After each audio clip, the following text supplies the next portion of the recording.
धर्म के नाम पर देश को बांटने की कोशिश करने की वजह से ये जो है हमारी हार हुई है। मगर हम हार नहीं समझते। हमारी 47 सीटें थी, हमारी इस वक्त जो है 125 से ज़्यादा सीटें बढ़ चुकी हैं। समाजवादी पार्टी संघर्ष जारी रखेगी। गुजरात फाइल दिखाएं ना, मुंबई फाइल दिखाएं ना, क्या क्या हुआ इसमें, किस किस तरह से हज़ारों लोग मारे गए हैं। समाज को बांटने का काम, इस देश की जमहूरियत को ख़त्म करने का काम, लोगों को बेवकूफ़ बनाने का काम बीजेपी कर रही है। और जो व्यक्ति इलेक्शन में धर्म की बात करे, अपनी ज़ात की बात करे, मैं समझता हूँ वो सेकुलर नहीं है और उसके हम खिलाफ हैं। लगातार वैसी साहब पूरे अपने चुनावी भाषणों में ये कह रहे थे कि हम हिस्सेदारी लेकर रहे हैं। आखिर किस चीज़ की हिस्सेदारी की बात कर रहे हैं? वो हिस्सेदारी ले रहे थे बीजेपी के साथ, बीजेपी को जिता दिया, हिस्सेदारी मिल गई होगी उनको। उत्तर प्रदेश में आपकी पार्टी काफ़ी मजबूती के साथ चुनाव लड़ी थी, लेकिन कहाँ चूक हो गई कि आपकी पार्टी सरकार बनाते रहे? नहीं, चूक कहीं नहीं हुई। हमारी पार्टी बिल्कुल सरकार बना चुकी थी, लेकिन इलेक्शन कमीशन, तमाम जितने हैं प्रशासन के लोग, ED, income tax, central government एक साथ खड़े होकर इन लोगों ने कहीं न कहीं इसके अंदर जो है बेईमानी हुई है। वरना आपने देखा था कि बड़े बड़े उनके जो नेता, दिग्गज नेता जाते थे इलाके में, लोग भगा देते थे, गाड़ियाँ तोड़ देते थे, कपड़े फाड़ देते थे।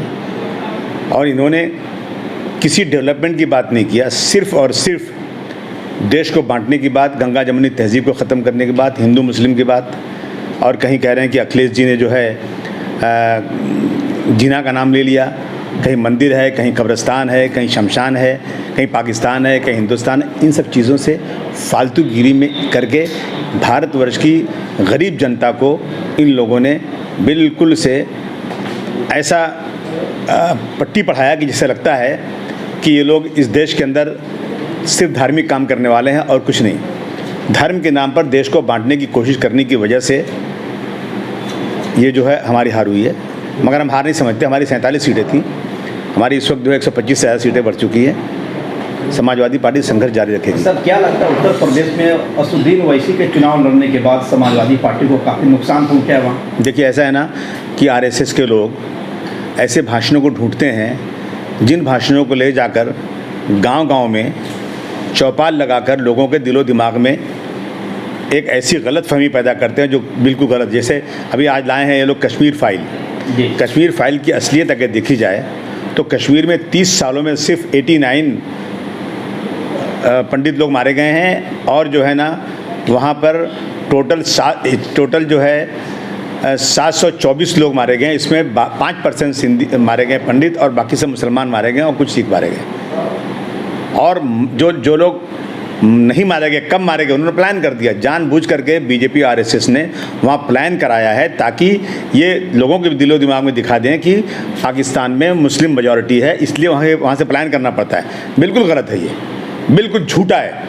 और अगर इंसाफ है इस सरजमीन के ऊपर तो वो फाइल दिखाएं ना, गुजरात फाइल दिखाएं ना, मुंबई फाइल दिखाएं ना, क्या क्या हुआ इसमें, किस किस तरह से हज़ारों लोग मारे गए हैं।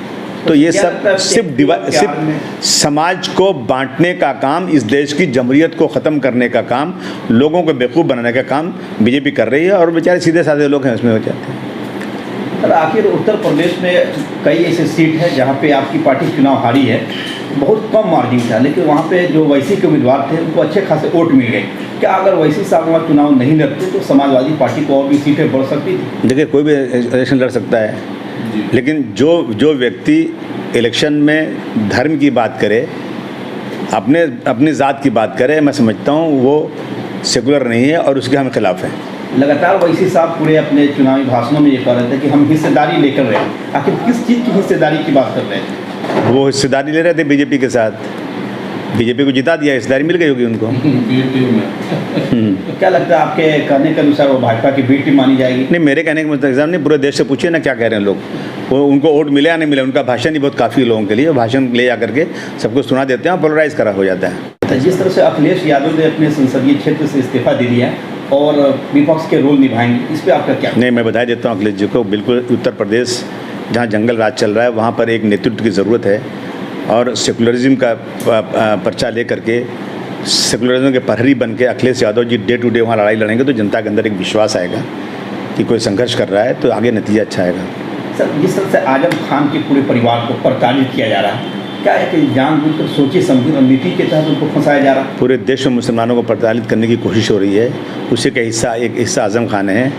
कहते हैं ना कि जो कोई सरकार के ख़िलाफ़ एक लफ्ज़ बोल दे जो जमहूरियत में बिल्कुल से उसको बोलने की इजाज़त है, लेकिन सरकार को बोलने का मतलब ये कहते हैं ये देश के ख़िलाफ़ बोल दिया आपने, उनको देशद्रोह कानून बंद किया जा रहा है। ये बिल्कुल गलत है।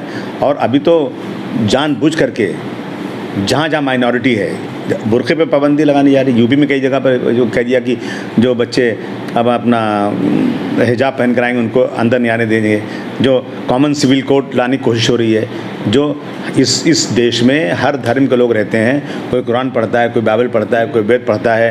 हर धर्म के लोग अपने धर्म के मुताबिक चलते हैं, लेकिन हर धर्म के लोगों को आइए आप यहाँ कॉमन सिविल कोड लाएंगे। देखिए अगर कोई मर्डर हो गया तो 307, 302 है, कोई अटेम्प्ट टू मर्डर हो 307 है, 324 है, ये सब केसेस हैं। लेकिन कुछ चीज़ें ऐसी हैं जो प्रॉपर्टी बंटवारा है, शादी ब्याह है, इन चीज़ों पर लोग अपने धर्म के मुताबिक करते हैं और इसमें चेंजिंग करके ये चाहते हैं कि इस देश से सेकुलरिज्म ख़त्म हो जाए, इस देश का संविधान ख़त्म हो जाए। वो लड़ाई समाजवादी पार्टी लड़ेगी।